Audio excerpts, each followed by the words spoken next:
Осенью 2020 года в России пройдет всероссийская перепись населения.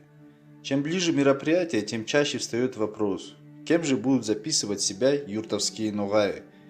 Навязанным иноназванием татары или самоназванием ногай? В чем же загвоздка?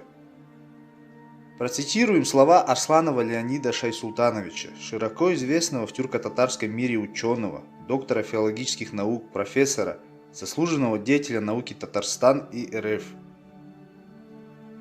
Юртовские татары, то есть нагайцы, сами себя считают нагайцами.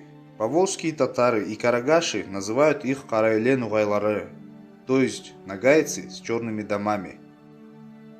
Кандидат исторических наук по этнологии тюркских народов, доцент кафедры восточных языков Астраханского государственного университета Виктор Михайлович при беседе с кандидатом исторических наук, ведущим нагаеведом Украины Владиславом Грибовским сказал: организационное татарское влияние на нагайцев, то есть татаризация, наметилось в начале 20 века, но наибольшую интенсивность получила в 20-30-е годы.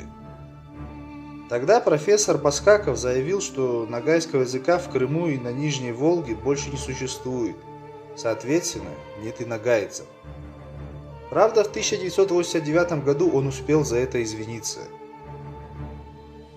В переписях советского времени нагайцев в Нижневолжье почти не фиксировали. Лишь те, кто в момент переписи 1939 года оказались вне основной зоны проживания своей этногруппы, были зафиксированы как нагайцы. В 1989 году в Москве во время встречи с представителями нагайской интеллигенции известный тюрколог, профессор Николай Александрович Баскаков признал своей виной факт несохранения нагайского языка для отдельных групп народа. Вот что он сказал по этому поводу. «Чувствую себя виноватым перед нагайцами.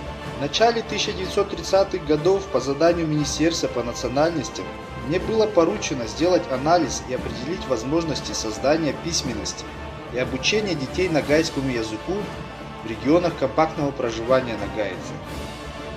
Я предложил, чтобы астраханские нагайцы обходились татарской письменностью, что дагестанские нагайцы могут воспользоваться письменностью и литературой, издаваемой для кумыков.